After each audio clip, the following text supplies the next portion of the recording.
Hello and welcome back to another episode of our MotoGP 23 career mode, and today we are here for the Valencian Grand Prix in our debut season. Now if you haven't seen the previous two episodes, I do recommend you go check those out, because with this all new career mode you really do need to follow on the story. But just to catch you up in case you didn't see them, we did fail to beat Ryusei Yamanaka in the championship, well at least get ahead of him in the 2 rounds that we've been allocated to do so, and then we were given a new challenge, but this time we just need to beat him on track, which again I think is going to be very difficult because we have struggled a lot for pace, especially with the AI's simulated times. I've done a little bit of testing at this circuit, so I think I found an AI difficulty level that should be about right for me this time, so we'll have to see when we get into it. So let's head into the weekend now, using 95% this time, upped it from the 85 we used at Qatar, even though they dominated me there. I think 95 will be a little bit better at this circuit, so let's head into the weekend now, and hopefully we've got some good pace.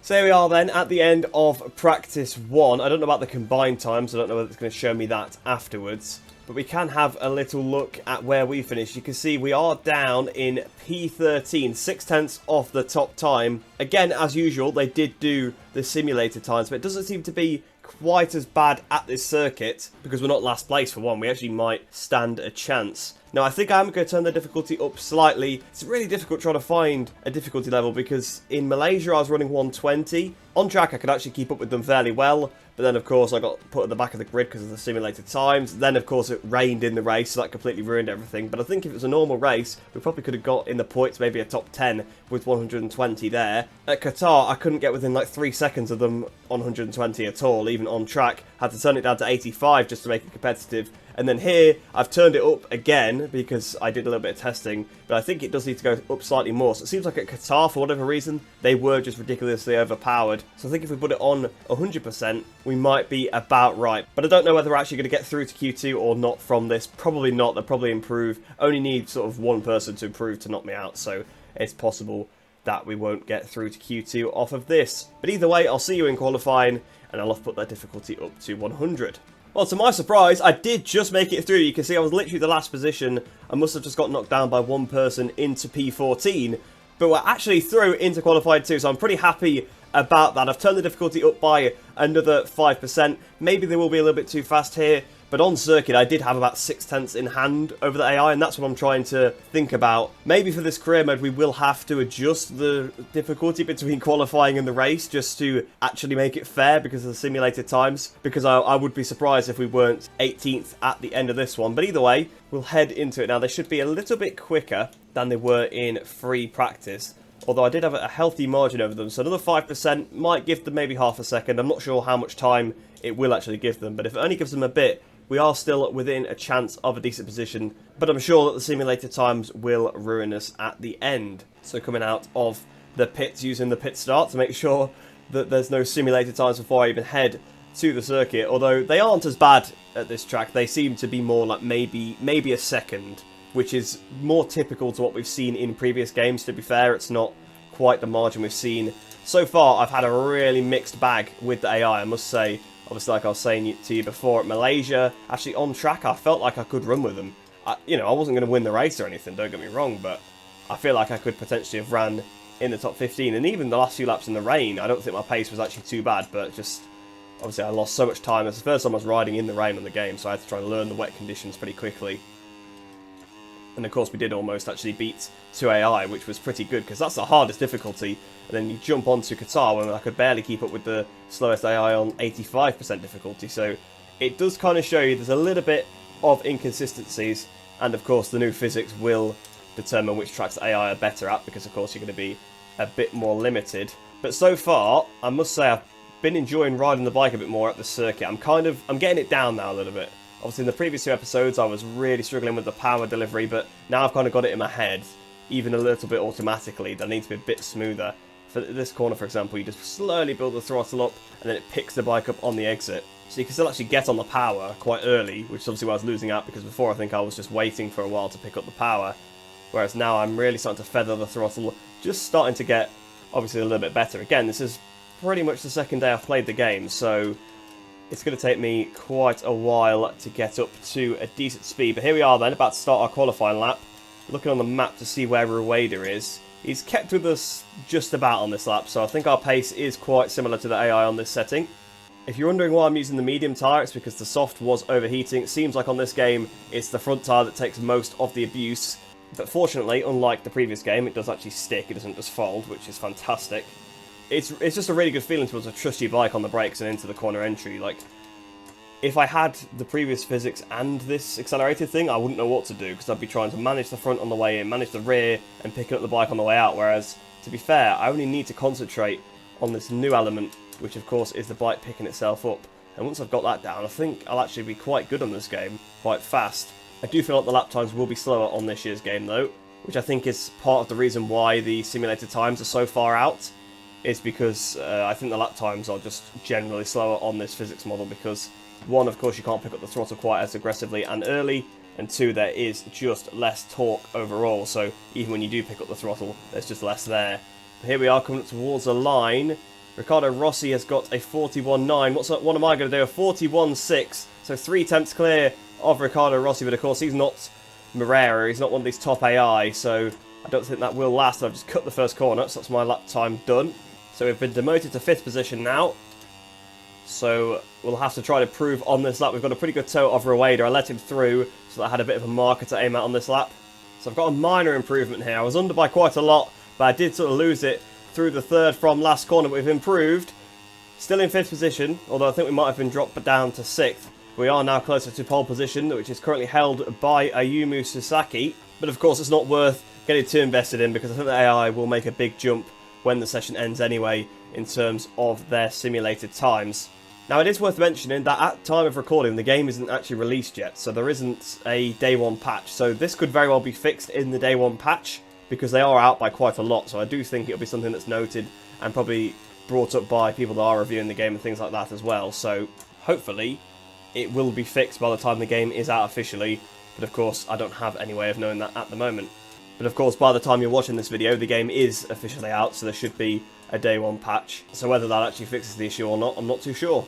So unfortunately, as I expected, I have been bumped down to P18. But in fairness, I'm not a million miles off. I'm 1.3 off, which is pretty good considering they've gained probably like a second on their previous times. Of course, that does leave me in a compromised position, but I think I can actually move forward. I think I've got pace, and if I could try and get with the lead group, we've got a long race, so maybe I can try to make some positions. I do want to have a little look where Yamanaka is. Yamanaka is in 8th position, so we need to gain 10 places to get Yamanaka. Now, they are a lot better on the first lap than they have been in the previous games, so it's not a case of just doing that on the run into turn 1, but probably 2 of their weakest corners are in the first sector, so it actually does allow me to take a rare advantage of the first lap performance. Turn 1, I should be able to pass a few there. Turn 2, they are very weak there too, so there is a potential I can make up a few positions off the line, and we could actually get in the mix and have a good battle, which is all I've wanted in the first 2 episodes. It's just not gone my way through either AI times or weather or somewhere in between.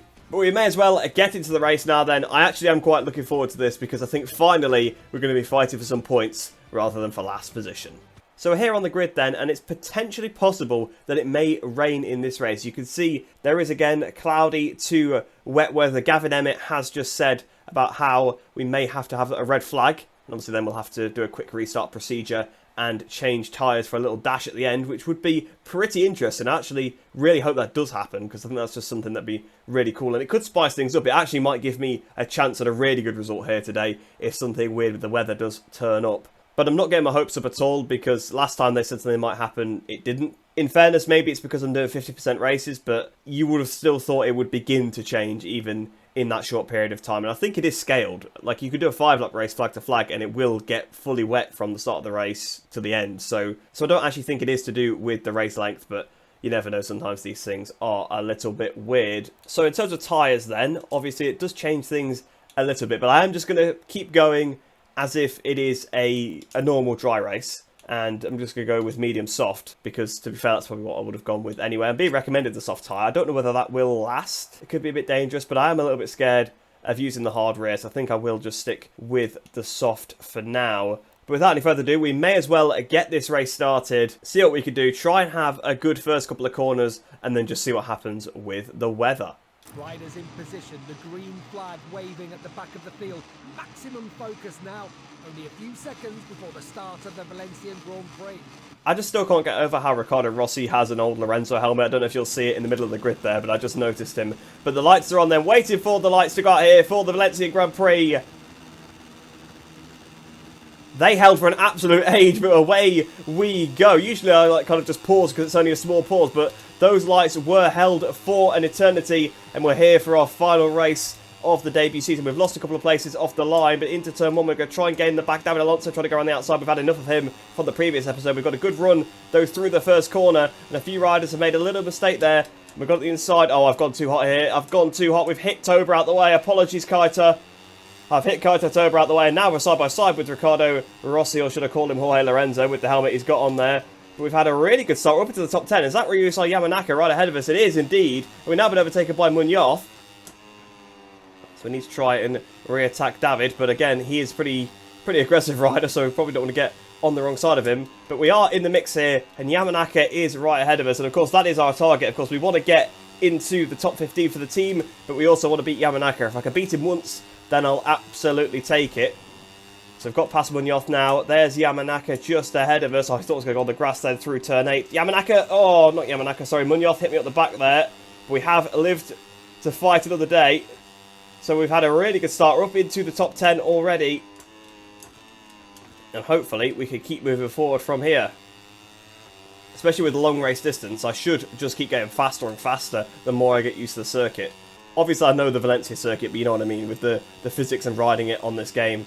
And there's definitely some weak corners for the AI. I have sort of seen that already. So we do potentially have a shout here of getting past Yamanaka. And he's already going defensive on us. We might be able to get the run through the last corner. Because I am finally figuring out how to sort of use the bike's strengths in a way. Try and pick up the power early still. But to make sure I don't actually run too wide. But here we are then in a situation with Yamanaka. We should hopefully get him into turn 1 because they are a little bit relaxed there on the brakes. Up the inside we go. And yes, we have up into P9. He might get us on the exit because I probably should have gone down another gear there. He didn't though, and we're up into 9th place then. Tatsuki Suzuki ahead of us. So the two riders really that we've been told to beat so far, we've not been able to get anywhere near. Strangely enough, I turned the difficulty up and I'm now closer to them. It really doesn't make any sense whatsoever. It just shows you how consistent they still are from track to track, unfortunately.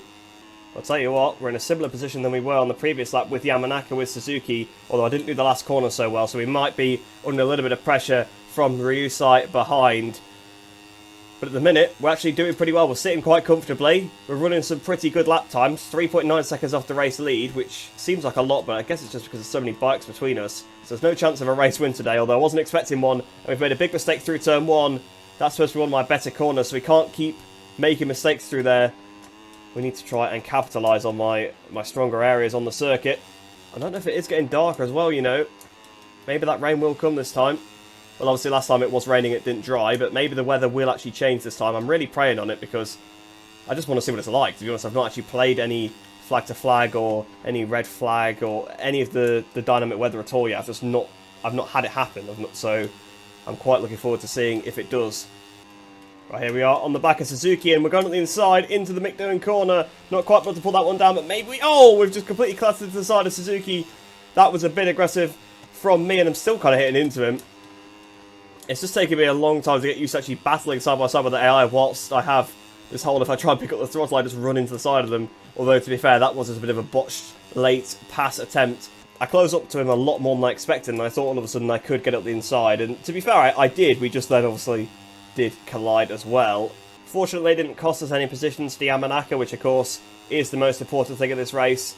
But it did cost us a bit of lap time. Although I'm actually still on for a personal best currently, so not really sure how that works.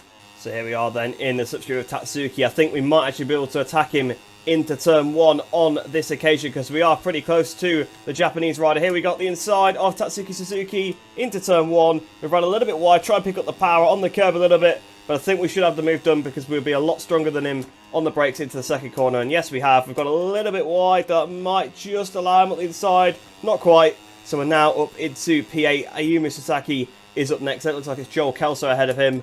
And then Jama Masia on the other Leopard Honda. Oh, Artigas has just been bashed out the way by Sasaki. So I said it was Kelso, but I really should have just looked at the graphics. I didn't know to see it was Artigas. So I'm not really sure why I assumed.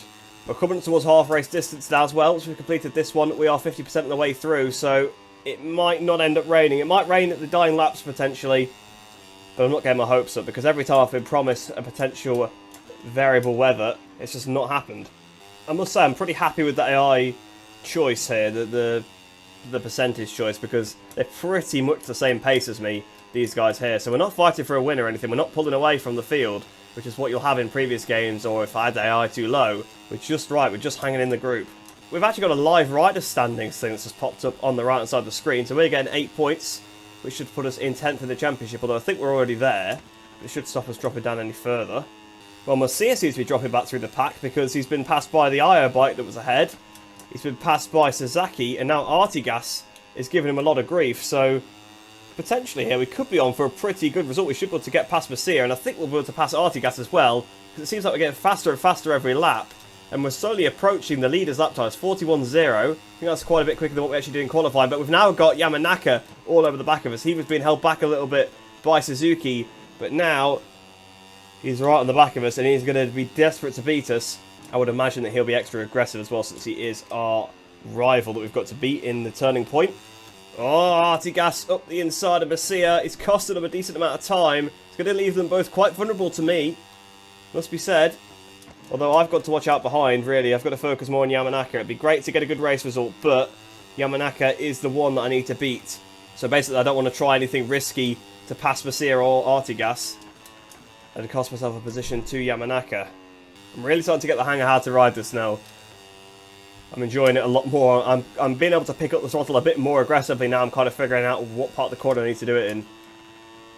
It seems like a silly thing to say, but it just because it's so alien, it's not been like that in the previous MotoGP games. I'm just having to unlearn a lot of bad habits. But the rain is coming down. I've just seen a few drops of rain as we got the inside of Jaume Marcia. Is he going to be a little bit wide? We're going to try and get underneath. We've done a bit of a wheelie there, but the rain is coming down here at the Valencian Grand Prix. So this is our first little taster of the flag to flag. So what do we do here now? Of course, there's not going to be a flag to flag in Moto3. It'll be a red flag. Will we get a quick restart procedure, or will we just get a completed race? Because we're coming up towards 2/3 race distance, and we need to be careful here. Keep off the white lines, keep off the curbs. You can see the rain is coming down quite heavily here. Oh, this is really exciting, because I don't know what the bike's going to feel like. I'm really terrified of crashing. I'm going to have to probably stop pushing the braking zones as much, but also, I can't back off because the tyre temperatures will drop, and of course that will result in a crash itself. So we need to be careful, stay off the curb, stay off the white lines, which is a shame because I was using a lot of curb in this last section of the circuit, and it might leave me a bit vulnerable to Yamanaka behind. And Yamanaka, as I say, that's come through. No, come on, I've got to get past it, because if the race is red flag now, we are not going to beat Ryusei Yamanaka. So here we go on the inside into the third for last corner. He's gone a little bit wide, he's on the curb himself there. We might be able to attack him into this final corner. You can see how much spray is coming off now. Surely this needs to be red flagged as we got the inside into the last corner on Yamanaka. Oh, not quite going to be able to do it. Bit of a wheelie. Stop wheeling. The bike's wheeling so much. It's cost me so much time. As Suzuki now is going to come through. So our race is unravelling. That's 9 of 12 laps completed. So that's definitely more than 2/3 race distance. It must be.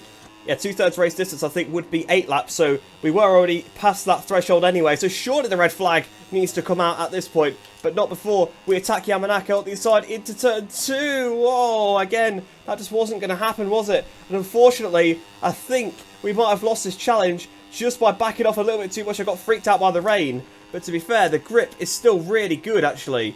I suppose it's our first experience of mental rain. I'm seeing loads of rain, seeing a bit of spray, and I've backed off, but really it's cost me a lot, except 2 seconds off my best time on this lap, which is not ideal at all. We're on the curb still, so there is still so much grip out there, and I can see that's why the race hasn't been stopped yet, but we're now under attack by Tatsuki Suzuki, which obviously I don't need whatsoever, and it has now been stopped. The race has been stopped, so I think unfortunately we've lost the Yamanaka there. I'm devastated. Why did it take so long to stop the race? If they'd stopped it when they probably should have done, we would have been fine, and that's what annoyed me a bit, but then we just needed a bit more time, because the grip was still pretty good, but that's such a shame. That's such a shame, because I think we would have beaten Yamanaka there. We were having a really good race. but the mental rain freaked me out a little bit. I backed off because I didn't want to risk a crash, and then once I realised the grip was still underneath me, I started to push back on, but unfortunately we just ran out of time. I'd have been more annoyed if Suzuki had just got a wheel in front as it got stopped, but fortunately he didn't. But that's a shame. What a way for that race to end. So there you go then, that's our first taste of the flag-to-flag, well not the flag-to-flag, the dynamic weather in MotoGP 23. The race was stopped in this Moto3 session as it would be in real life. So there we go then, 9th place in our final race of the debut season. So we actually don't move back ahead of David Munoz in the championship. I think we are going to be in 10th place. We actually moved down, or Tola moves ahead of us, so that is a bit of a shame. Unfortunately, we really have failed the challenges, but we were pretty strong at this round. I do take a bit of solace in that. We were doing really, really well. But Diogo Moreira then is the Moto3 champion of 2023, at least in this debut season. I guess we'll see who is going to be the champion next season when we stay on in Moto3 for another one. And we actually move up in the Teams Championship. Actually did help us move ahead of 658. So we ended up 8th in the Teams Championship, and Leopard Racing actually ended up as the champions, but were almost caught there by the MT Helmets team, but just not quite. So there we go then, the first rain that we've seen in this game. It actually did happen this time, so I'm excited to see that, but also disappointed that it did mess us around in the race a little bit. But with that done now then, we'll head back to the main hub. I'm sure there's going to be lots of things kicking off with us failing this objective, with the season being done, so there's still plenty for us to do, so let's head back there.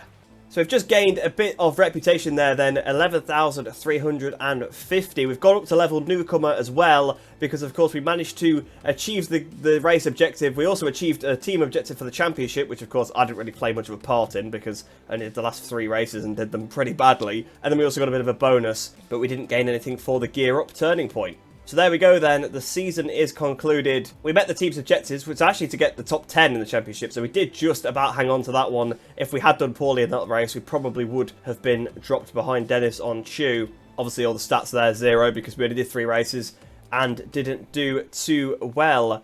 But here we are then, we actually get to pick our team now. So of course previously we didn't, we just got put straight into the Vision Track Academy team. But you can see all the teams do have different stats, so we get better handling with the Snipers team, we get better handling and engine power from the Honda Team Asia team, but we lose 1 on stability and lose 1 on control fuel delivery. For Kenwood Honda, then we actually do lose a point on stability, gain some on handling, and gain some on engine power. But you know what the most interesting thing is? We actually get a teammate in these custom teams. We've never had that before, so that is really, really cool. Obviously, we've had it in the junior teams, but we've never actually had one alongside us, so that is a big, big improvement from Milestone there. So fair play for putting that in the game. It seems to be the same teammate regardless of which fake team you pick. It's a little bit weird that we could pick between Kenwood Honda and Parts Europe Honda. I guess they're in the game pretty much the same team, but either way then we lose a lot of points on that one. So I'm not sure exactly which team to go with. I think it makes sense to keep going with the Vision Track Racing team and just see where we could go from there. I know we could potentially maybe get a slightly better bike, especially in the Snipers team.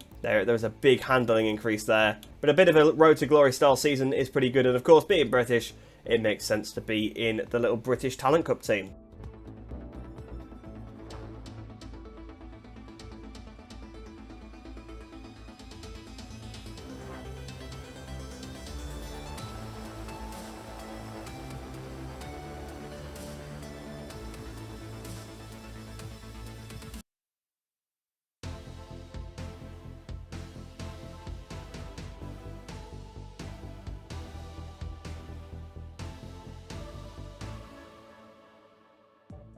Every time I see Riccardo Rossi's rider, I still can't believe they've somehow given him a Jorge Lorenzo helmet in this game. But it does seem like they've improved the team presentation, does actually look a bit cooler. Obviously it's been the same since like MotoGP 20, so it is nice to see a change. And I think it is really cool to see the fact that if you do sign for the custom teams, you do get your own custom teammate to go alongside you. But it's literally trying to put us straight into the next season. So I think that's where we'll leave it for this episode then. So I hope you guys have enjoyed that one. A much more competitive outing at the Valencian Grand Prix. Still trying to find a sweet spot with the AI performance. Of course, it's going to vary a little bit from track to track. I think at some tracks we are still going to probably need 120%. It does depend, but I think it will be mainly down to the braking because again it does seem to be where they are quite weak. But like I said, I hope you did enjoy the video. If you are new to the channel, Please do like the video and subscribe because I'll be bringing plenty more MotoGP 23 content in the coming days and weeks and months. Just throughout the whole year, we will be getting lots of MotoGP 23 content. So if you want to see some more, this is definitely the place to be.